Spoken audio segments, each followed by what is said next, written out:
안녕하세요. 반갑습니다. 역사가 김영준입니다. 태조실록 제5부 이성계 동국면의 패자가 되다라는 내용을 주제로 오늘 여러분들과 같이 이야기를 나눠볼까 합니다. 지난 시간에 했던 이야기 잠깐 짤막하게 되짚어보면 이렇죠.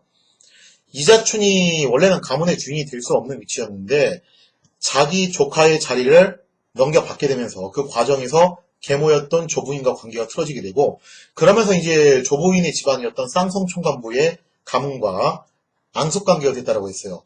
그래서 이자춘 입장에서는 쌍성총관부를 어떻게 해서든 처리해야 될 필요가 있었는데, 때마침 당시 고려의 왕이었던 공민왕도 기철일파를 숙청을 하는 과정에서 나름의 커넥션이 있었던 쌍성총관부를 정리를 해야 될 필요가 있었다는 겁니다. 결국 공민왕과 이자춘 양자가 서로 이해가 일치를 하게 되면서 이미 1356년에 기철일파를 숙청하기 이전에 이자춘과 공민왕이 만나서 서로 밀담을 나눴어요. 그러면서 공민왕이 이자춘한테 일단 돌아가라, 동국면으로 돌아가서 자신의 지시를 따르라고 밀명을 내리고, 결국 공민왕은 1356년 5월달에 기철일파를 숙청한 후에 6월달부터 본격적으로 쌍성총관부를 탈환하기 위한 준비에 들어가게 됩니다. 자, 그러면 공민왕이 쌍성총관부를 탈환하기 위해서 어떤 준비 과정을 거치고 또 어떤 방식으로 공략을 했는가, 지도를 통해서 한번 같이 살펴보도록 하겠습니다. 자, 공민왕이 1356년 5월달에 기철일파를 숙청하고 6월달부터 쌍성총관부를 탈환하기 위한 준비 작업에 박차를 가하게 됩니다. 그러면서 이제 사전에 일종의 예방전쟁 차원에서 어디를 먼저 공략을 하게 되냐면은 압록강 건너에 있는 파사부, 오늘날 단동 일대예요. 거기를 먼저 공략을 했다라는 거죠. 공민왕이 여기를 먼저 공략을 하게 된 이유는 혹시라도 원제국에서 지원군이 오는 것을 차단할 목적으로 일단 가서 한번 치는 그런 작전을 쓴 겁니다.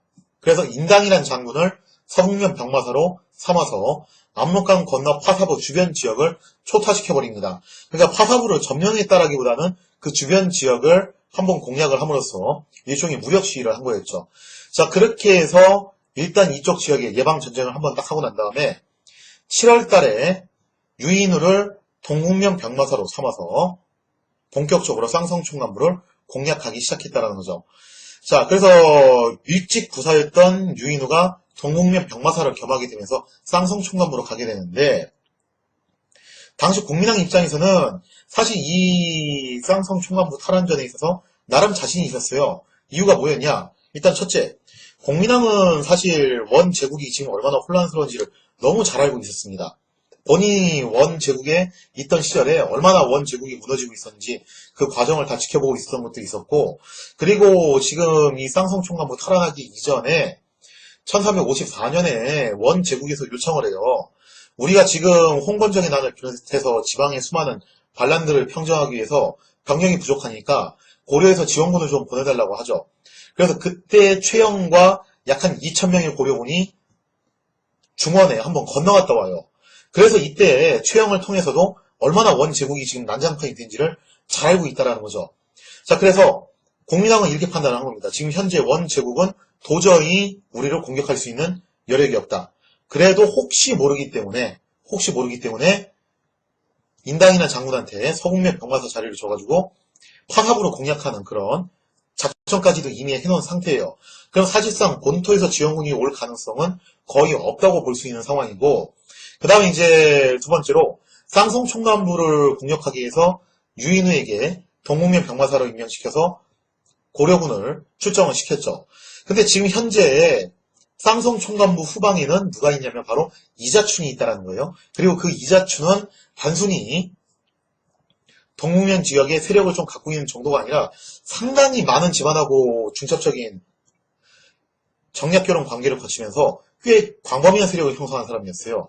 그리고 그 이자춘이 공민왕과 내응하기로 이미 약속을 했기 때문에 앞뒤로 쌍성총관부를 포위할 수 있는 그런 위치에 있다는 거예요. 거기다 플러스 하나가 더 있는데, 사실 지금 현재 쌍성총관부의 수장이 조소생인데 그 조소생의 숙부인 조돈이라는 사람이 충수왕 때부터 상당히 친고려적인 성향을 지닌 인물이었어요. 그렇기 때문에 공민왕이 한 가지 더 기대했던 게 뭐냐면은 조소생의 숙부인 조던이 혹시라도 내응을 하지 않을까. 이 부분까지 또 이제 염두를 해두고 있었다는 거죠. 하지만 이거보다도 가장 확실한 카드는 뭐였냐면은 바로 이자춘의 내응이었습니다. 자, 그러면은 지도를 통해서 당시 상황이 어떻게 흘러가는가 보면 이렇습니다.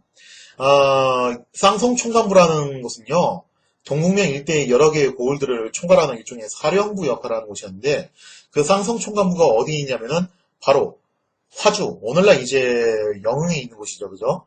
거기에 쌍성총관부의 사령부가 있습니다. 조서생과 탁도경도 이곳에 있었겠죠. 자, 그리고 쌍성총관부가 주변 지역을 통과를 하는데, 거기서 이제 아래쪽을 놓고 보시면은 고주라는 곳이 있어요. 오늘날의 고원이고, 그 다음에 의주와 문주가 있는데, 의주하고 문주는 문천에서 원산에 이르는 구간이에요. 그래서 제가 예전에 이제 이한사가 처음에 사로잡았던 의주가 원산 일대라고 얘기를 했는데, 정확하게 원산은 아니고, 원산에서 문천 사이에 좀 이제 걸쳐져 있는 구간이죠. 자, 그 다음에 그 아래로 내려가면은 등주가 있고, 여기가 바로 안변이라는 지역입니다. 즉, 나중에 이제 이행리가 돌아와서 이행리 이춘태에 걸쳐가지고 정략결혼을 좀 많이 했던 곳이 바로 이 등주 지역에 있는 천호들이었죠. 자, 그러면은 이자춘은 당시 어디 있었냐? 본래 이행리가 알동에서 돌아왔을 때 의주에 털을 잡았어요. 그러면서 이제 등주 쪽 집안하고 계속 정략결혼 관계를 통해서 세력을 확장해 나가고 있었는데, 이춘 때 와서 이미 근거지를 좀 북쪽으로 옮기는 걸로 추정이 됩니다. 정확하게 언제 옮겼는지는 알 수는 없지만 대략 이춘 때 옮겼던 걸로 추정이 돼요. 이유는 두 가지인데, 이춘이 쌍성총관부 조씨 가문하고 결혼을 하게 되면서 이미 화주, 즉 영흥 일대가 사실상 이씨 집안의 영역으로 편입이 돼요. 그런 상황에서 나중에 이제 이춘이 뭔가 좀 이제 다른 경제적인 이유 때문에 함주 쪽으로 근거지로 옮겼는데, 나중에 이제 이춘의 무덤을 함주에 만들게 되거든요. 그렇게 본다면은 이미 이춘 때 사실상 이씨 집안의 근거지가 함주로 옮겼다는 것을 우리가 미뤄 짐작해 볼 수가 있겠죠. 그래서 이자춘 이성계 때 와서는 함주가 사실상 이들의 세력 근거지라고 볼 수 있습니다. 물론 중심지를 글로 옮기긴 했지만 여전히 의주, 등주 일대에는 이씨 집안을 따르는 사람들이 상당히 많이 있다는 거죠. 자, 그러면서 이제 이자춘이 사실상 함주 쪽으로 세력 근거지를 옮겼고, 이성계도 태어나기는 화주에서 태어났지만 활동 무대는 주로 화주에서 함주 사이였습니다. 그리고 화주하고 함주 사이에는 정주, 장주, 예주가 있는데 오늘날 다 정평에 해당하는 지역이죠. 자, 이런 식으로 이제 배치가 되어 있는데, 동국면 병마서에 있던 유인호가 등주를 점령을 했어요. 그리고 이제 쌍성총관부하고 대치를 하고 있죠. 자, 그러면서 유인호는 이제 뭘 기다리고 있냐면은 후방에 있는 함주 쪽에 이자춘이 내응을 하는 것을 기다리고 있었는데, 이게 웬걸? 아니, 내응하기로 했던 이자춘이 도대체 이게 깜깜무소식인 거예요. 얘가 내응을 할 생각을 안 한다는 거죠. 이게 고려사야이나 실록에서는 구체적으로 왜 이자춘이 이때 뜸을 들였는가에 대해서 설명한 부분은 없어요. 왜 그랬는지는. 다만 이 부분에서 있어서는 우리가 나름의 추측을 해야 되는데, 왜 이자춘이 뜸을 들였는가? 그 부분은 사료를 통해서 한번 같이 살펴보도록 하겠습니다. 자, 내응을 하기로 약속했던 이자춘이 도대체 왜 갑자기 이렇게 뜸을 들이게 되었는가? 심경의 변화라도 일어났는가? 아니면 마음을 바꾼 것인가? 도대체 이유가 뭘까? 거기에 대해서 적나라하게 이제 실록에 써있는 기록은 없지만 대략 실록에 써있는 내용을 토대로 나름의 유추는 좀 해볼 수 있어요. 자, 그러면은 태조실록 총서에 나와 있는 내용을 토대로 당시 이자춘이 왜 그렇게 뜸을 들였는지를 한번 우리가 추론을 해보도록 하겠습니다. 사료의 내용 한번 같이 볼게요. 이때 기왕후의 종족이 황후의 세력을 믿고 몹시 난폭했으며 황후의 형 대사도 기철은 쌍성의 관리 조소생 탁도경과 몰래 내통하여 서로 당을 지어 반역을 꾀하였다. 제가 지난 시간에 얘기 드린 대로 쌍성총관부의 수장 가문이 조씨, 탁씨 집안이 이미 기씨 집안하고 커넥션이 있어요. 그렇기 때문에 공민왕 입장에서는 기철을 숙청하기 위해서는 쌍성총관부도 반드시 정리될 필요가 있었던 거죠.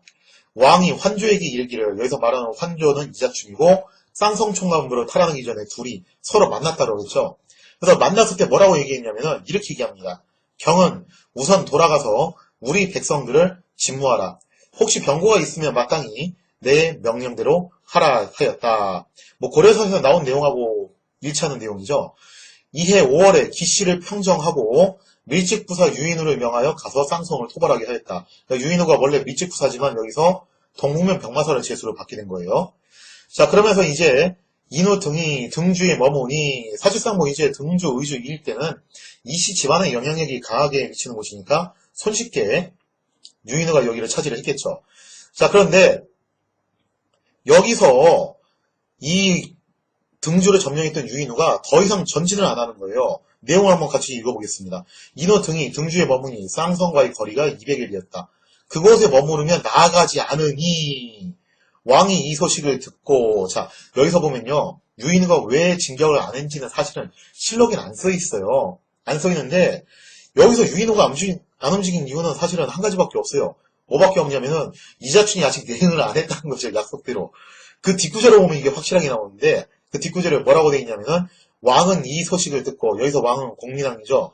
공민왕이 유인후가 등주에서 전진을 멈췄다는 소식을 듣고, 황급하게 누구한테 사람을 보내냐면은, 환조 이자춘에게 사람을 보냈다는 거예요. 그러니까 실록에는 직설적으로 써있진 않지만, 미루어 짐작건데, 이자춘이 뜸을 들이고 있었다는 것을 짐작할 수 있겠죠. 그리고 왜 뜸을 들였냐에 대한 내용도 그 뒤에 대략적으로 유출할 수 있는 단서들이 있습니다. 자, 공민왕이 어쨌든 이 소식을 듣고 이자춘한테 사신을 보냈는데, 사신을 보내서 뭐라고 했냐? 너 왜 약속을 안 지키냐고 질책을 하는 게 아니라, 갑자기 뜬금없이 벼슬을 줘요. 시서 부윤을 제수하고, 자금화대는 일종의 장신구입니다. 자금화대를 내리고, 중현대부는 이거 상당히 종산품에 해당하는 그 고위직 자리예요. 중현대부로 진급을 시키면서 이자춘을 달랬다라는 거예요. 그러니까 이걸 통해서 우리가 알 수 있는 게 뭐냐면은 이자춘이 공민왕을 만났어요. 공민왕을 만나가지고 나름 이제 서로 밀당을 나누고서 어떻게 대응하겠다 약속을 하고 왔겠죠. 근데 돌아와서 이제 가만히 생각을 해보니까 뭔가 자기한테 좀 확실한 파이가 떨어지는 게 없다라는 거예요. 그러니까 예를 들면 이런 거죠. 만약에 이번 거사가 성공하면은 이자춘 당신을 뭘로 임명해주겠다. 어떤 자리를 주겠다. 어떤 대우를 해주겠다. 구체적인 약속이 있어야 되는데 그런 구체적인 약속이 없는 상태였다는 거죠. 그럼 이자춘 입장에서는 걱정이 들 수밖에 없어요. 혹시 내가 이거 이용만 당하고 단물 쪽팔린 다음에 토사구팽 당하는 거 아닐까. 그죠? 그래서 이자춘 입장에서는 아마 미뤄 짐작컨대 자신의 몸값을 올리기 위해서 뜸을 들인 것이 아닌가. 물론 실록에는 이런 걸 또 이제 적나라하게 쓰기가 힘들겠죠. 그럼 너무 없어 보이잖아요, 그죠, 이자춘이. 그렇기 때문에 실록에서는 이런 부분들을 아마 이제 감아서 좀 얘기를 한 것 같아요. 그래서 공민왕이 부랴부랴 병마판관 정신기를 보내가지고 교지를 전달하면서 내용을 이제 독촉을 한 겁니다. 그러면서 그냥 독촉한 게 아니라 딜을 한 거죠. 너한테 높은 자리 주고 내가 이렇게 증표까지 다 주겠다. 그러니까 어떻게 해라. 빨리 약속대로 내응을 하렴. 자, 이렇게 원하는 대답을 얻었던 이자춘은 곧바로 군대를 움직이게 됩니다. 자, 그러면서 이자춘이 군대를 움직이는데 아까 전에 그 지도를 통해서 볼 수 있다시피 이자춘이 위치했던 지역 자체가 사실상 쌍성총관부의 후방 지역이에요. 그렇기 때문에 만약에 이자춘이 내응한다는 게 뭘 의미하는 거냐면은 전방에서는 유인후의 고려군이 치고 올라오고 후방에서는 이자춘의 군대가 습격해오고 그러면서 쌍성총관부는 앞뒤로 포위를 당할 수밖에 없는 처지라는 거죠. 그리고 이미 인당이 파사보 일대를 공략했기 때문에 원제국은 돕고 싶어도 도울 수 없는 상황입니다. 심지어 조소생은 자기 숙부인 조던도 못 믿어. 심지어 그죠? 그러니까 이건 진짜 앞도 없고 뒤도 없는 상황이에요. 앞에는 고려군이 있어 뒤에는 이자춘이 내영해와 그리고 안으로는 숙부가 배신해. 밖에서는 지원군 오지도 않아.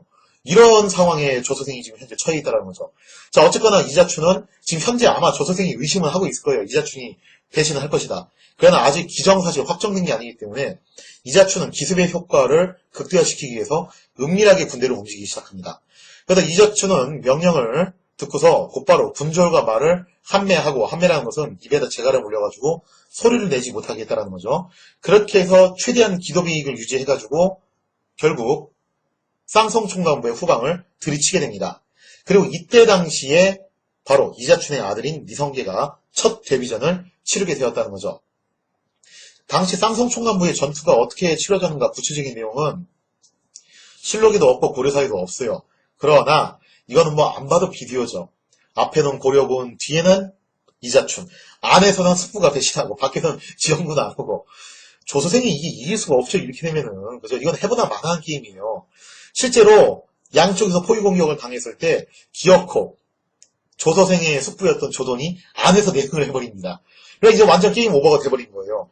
그래서 당시 얼마나 압도적으로 고려군이 승리를 했는가. 인후와 더불어 군사를 합쳐 쌍성을 처부순이 소생과 도경 등은 처자를 버리고 밤에 도망하였다.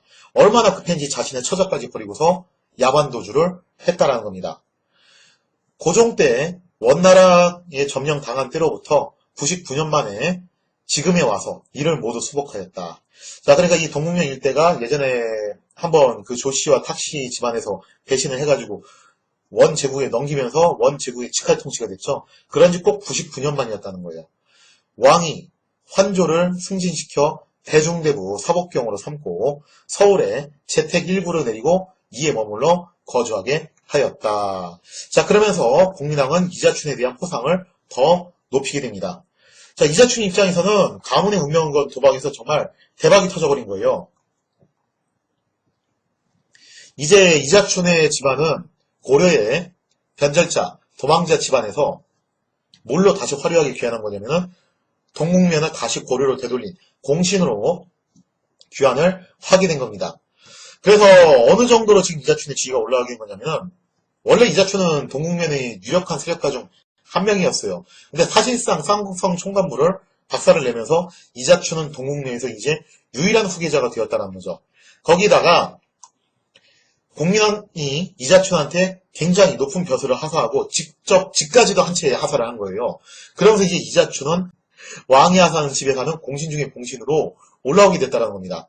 자, 그래서 이 쌍성 총관부 탈환의 의미는 첫째, 이자춘의 집안이 고려를 다시 되돌아왔다는 점의 의미가 있고, 두 번째로 그러는 과정에서 동국면이 고려를 다시 환원되었다는 의미가 있고, 세 번째, 이제 이자춘은 단순히 유력한 세력가 중 한 명이 아닙니다. 동국면의 유일한 패권자가 됐다는 거죠. 그리고 네 번째가 제일 중요한데, 이 쌍성 총관부 탈환 작전에서 이성계가 첫 데뷔전을 치르게 되면서 이성계라는 인물이 역사의 무대에 처음으로 등장을 했다는 점에서 상당히 의미가 있다는 거죠.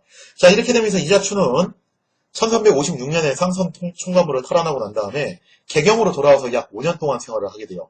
그리고 다시 동국면으로 돌아가게 되는데 개경에 있을 때 이자춘과 이성계가 어떤 생활을 했는지는 구체적으로 알려주는 사료는 사실은 없습니다.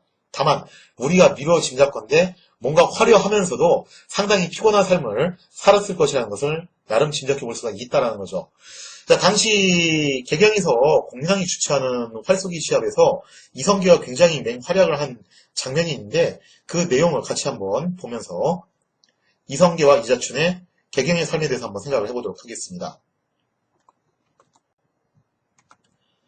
자, 개경으로 입성하게 된 이자춘과 이성계, 이제 당당히 공신이 돼서 왕이 하사하는 집에 사는 그런 굉장히 높은 고위층이 됐으니 화려한 상류층의 삶이 시작됐겠죠.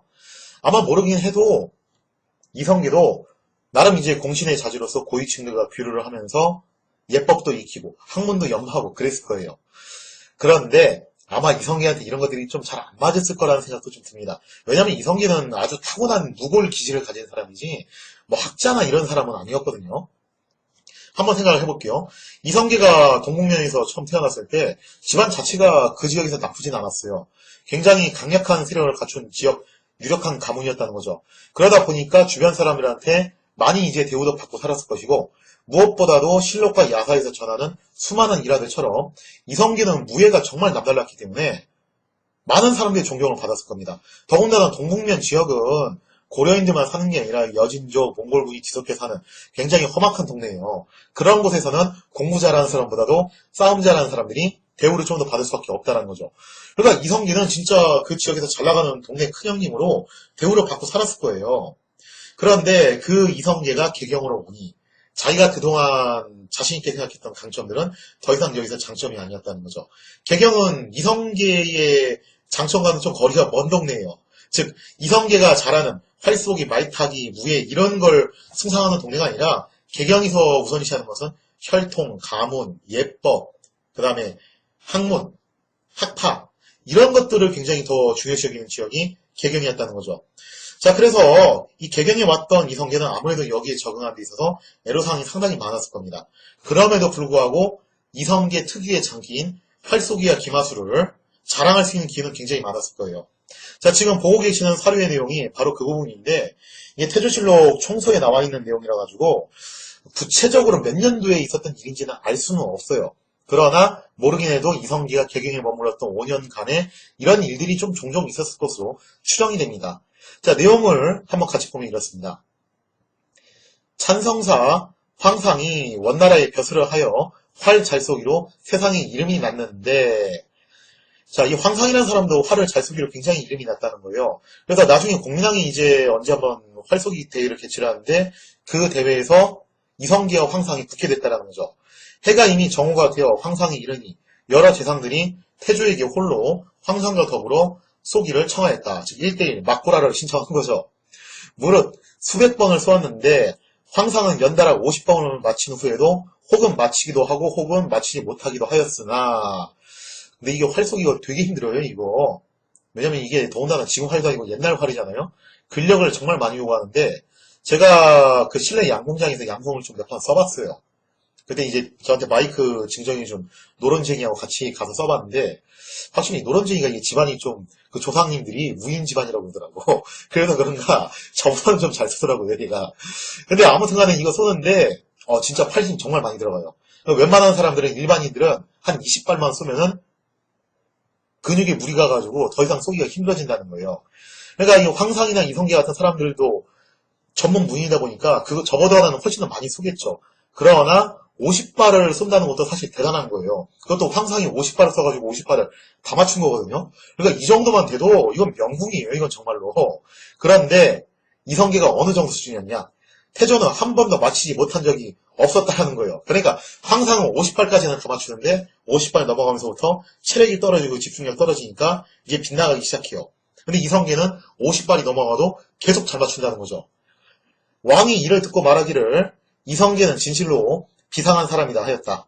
태조는 항상 겸손으로 자처하면서 다른 사람보다 윗자리에 있고자 아니하여 매양 관역의 활을 쏠 때마다 다만 그 상대자의 잘하고 못함과 마친 사례 많고 적은 것을 보아서 겨우 상대자와 서로 비등하게 할 뿐이고 이기고 지고 한 것이 없었으니 사람들이 비록 구경하기를 원하여 권하는 사람이 있더라도 또한 사람에게만 더 마치는 데에 불과할 뿐이었다. 자, 이 구절이 좀 중요한데 제가 아까 전에 말씀드린 대로 이성계의 이 특출난 무예 솜씨는 동국면에서 엄청난 자랑거리로 통했을 거예요.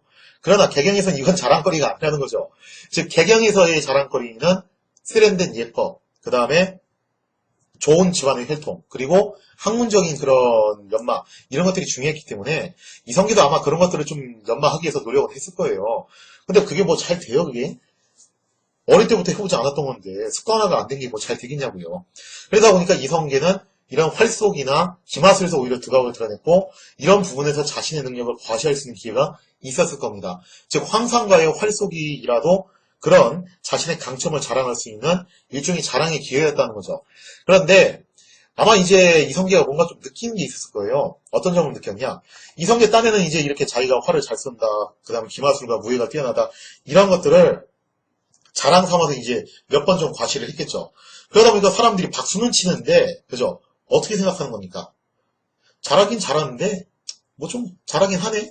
근데, 근데 이성계 쟤 공부도 잘 못한다면서, 예법도 저게 뭐야, 저렇게 촌스러워가지고, 저거 완전 전형적인 컨츄리 가이 아니야, 하면서, 그런 무시하는 말들도 계속 들었을 거예요. 그러니까 이성계는 개경에 있는 관료들 입장에서 철저하게 어떤 인물이냐면은, 동국면에서 굴러먹던 시골뜨기, 촌뜨기네, 촌뜨기. 그런 촌뜨기가 와가지고 좀, 무예는 좀 하네? 이런 인식이 좀 생겼다는 거죠. 이런 시야로 이성계를 바라봤다는 거예요. 그러면서 아마 이성계는 자존심이 굉장히 크게 상처를 입었겠죠. 자, 그러면서 이성계는 이런 생각을 했던 겁니다. 내가 이럴 때일수록 더 내 무예 솜씨를 뽐내고 과시를 하면은 사람들이 어떻게 할 것이다. 나를 더 경박하게 생각할 것이다. 차라리 어떻게 하자. 차라리 내가 최대한 겸손하게 낮은 자세로 행동을 해가지고 사람들의 호감을 사자라는 작전을 썼다라는 거죠. 그래서 기록의 그 후반부에 나오는 내용처럼 이성계가 웬만하면 이제 상대방 이겨먹으려고 하지는 않고 사람들이 더 권해도 기껏해야 이제 한두 발 더 맞히는 정도, 그 정도의 이제 겸손한 모습을 계속 유지를 했다라는 거죠. 이게 이성계의 그런 성격의 가장 큰 특징이에요. 이후에도 이성계는 이런 모습들을 상당히 많이 보여주고 심지어 왕이 올라도 이런 모습을 보여줍니다. 그리고 이게 정치 스타일로까지 나오게 된다는 거죠. 그리고 결과적으로 이러한 형태의 정치 스타일, 자신을 최대한 낮추고 조심스럽게 생각하는 매사에 이제 주변 사람들의 눈치를 보는 그런 정치 스타일이 이성계의 매력이기도 하면서 이성계가 결과적으로 이방원에게 패배했던 이유로 또 작용을 한다는 겁니다. 이거는 먼 훗날에 다시 설명을 하도록 하고요. 자, 아무튼 이렇게 해서 어떻게 보면 이제 화려하면 화려하고 갑갑하다면 갑갑한 개경 생활이 끝납니다. 1361년 이자춘은 5년간의 개경 생활을 정리하고 다시 동국면으로 돌아가게 됐죠. 이자춘이 동국면으로 돌아가면서 받은 직위는 영록대부 판장작감사 겸 삭방도 만호 겸 병마사였어요. 여기서 삭방도라는 것은 고려가 탈환한 동국면 일대의 화주를 중심으로 하는 11개의 지역을 묶은 곳이에요. 그러니까 사실상 이 지역의 분권을 장악한 셈인데 본래 여기에 대해서는 좀 반대가 많았어요. 고려의 감찰기구에 있던 어사대에서 뭐라고 반대를 했냐. 이미 이자춘은 이 지역의 유일한 패권자인데 그런 이자춘한테 분권까지 지어가지고 보내면 그거는 위험하다라고 하면서 반대를 합니다. 그런데 공민왕이 그거를 묵살하고 어사대의 권위를 묵살하고 그냥 이자춘을 동국면으로 병마사라는 지위까지 줘가면서 돌려보냈다는 거죠. 왜 그랬을까? 그만큼 공민왕이 이자춘은 신임해서일까? 제가 앞으로도 계속 설명드리겠지만 공민왕은 절대 그렇게 사람 좋은 마음씨 착한 옆집 아저씨가 아니에요. 그리고 의심도 정말 많은 사람이고 되게 냉혹한 인물입니다. 단순히 인간적인 그런 믿음 때문에 이자춘한테 이런 대우를 해줬던 게 아니에요. 공민왕이 계산을 해본 거죠. 동국면 일대가 어떤 곳이에요? 원래는 고려 땅이었지만 무려 100년 가까운 시간 동안 원제국의 지배를 받았습니다. 거기에는 여진이 몽골군이 뒤섞여 살았던 지역이에요. 그렇기 때문에 고려의 행정력이 직접적으로 미치기가 힘들고 결국 좋던 싫던 이 지역은 누가 이 지역에 대해서 잘 알고 있는 이자춘이 통과할 수밖에 없다라고 판단을 한 겁니다. 현실적인 문제였다는 거예요. 자, 그래서 공민왕이 이자춘을 병마사라는 지위까지 줘가지고 동국면으로 돌려보낸 건데 이게 웬걸? 이자춘이 동국면으로 돌아오자마자 얼마 안 있어가지고 갑작스럽게 세상을 떠나게 됩니다. 향년 46세. 나중에 이제 환조로 추존이 되죠. 여기서 환은 땅을 개척하고 먼 곳을 복속시켰다는 의미예요. 자, 그러면서 이제 동국면의 패권자였던 이자춘이 갑자기 졸지에 세상을 떠나면서 공민왕은 충격에 빠지죠. 아니 나는 이자춘을 믿고 있었는데 그 이자춘이 갑자기 홀라당 가버린 거예요. 이거 어떻게 되냐 이거죠. 새로운 관리를 파견해야 되냐. 새로운 관리가 현지 실정도 잘 모르는데 그거 할 수 있겠냐 이거예요. 결국 울며 겨자 먹기로 공민왕이 어떤 선택을 내리냐면은 새로운 관리보다는 그래도 얘가 좀 낫겠지라고 생각하는 거예요. 그게 누구였냐면 바로 이자춘의 아들이었던 이자춘이 가문의 후계자로 밀어주고 있었던 이성계한테 사실상 이자춘의 지위를 그대로 물려주게 된 겁니다. 자, 그러면서 공민왕은 지금 돌아가는 동국면의 상황을 불안하게 생각을 했겠죠. 왜냐면은 이성계가 이제 나이가 각 30 넘긴 되게 젊은 나이였는데 이때까지만 하더라도 이렇다 할 커리어는 별로 없었어요. 다만 좀 무예는 좀 뛰어나다는 거. 그리고 어쨌든 동국면에서 태어나고 자랐기 때문에 그래도 동국면 현지 실정을 다른 권력들보다는 잘할 거라는 거. 그냥 그거 말고는 없었던 상황이에요. 그런데 지금 현재 공민왕이 이런 이성계한테 동국면의 모든 권한을 넘겨줬으니 불안하기 짝이 없죠. 과연 네가 이거 잘할 수 있을 것인가. 실제로 이거는 공민왕만 이렇게 불안했던 게 아니라 개경에 있었던 고려 관료들도 하나같이 다 이렇게 불안감에 있었다라고 하죠. 그래서 고려의 개경의 관료들이 다 이구동성으로 뭐라고 얘기했냐. 동국면에는 더 이상 사람이 없다. 즉 이자춘이 죽고 난 다음에 더 이상 동국면을 통제할 만한 그런 인재가 없다라고 한탄을 했다라는 거예요. 자, 이렇게 수많은 사람들의 우려 속에 이성계는 이자춘의 뒤를 이어서 동국면의 유일한 패권자가 됩니다. 과연 이성계는 부친인 이자춘만큼 수완과 실력을 발휘할 수 있을 것인가? 자, 그 이성계한테 첫 번째 시험 무대가 오게 돼요. 그게 뭐였냐면은 바로 홍건적의 난이었다는 거죠. 고려에 대대적인 위기가 찾아옵니다. 헝그리 군단이라고 할 수 있는 홍건적이 고려로 침공해 오면서 공민왕이 수도 개경을 빼앗기고 안동까지 피난을 가는 초유의 사태가 발생을 했다는 거죠. 자, 그렇다면 과연 홍건적이 나는 어떠한 사건이고 이 홍건적의 침입이 왜 고려에 있어서 엄청난 영향을 미치게 되었는가? 어떤 영향을 미치게 되었는가? 거기에 대한 이야기는 다음 시간에 이어서 계속하도록 하겠습니다.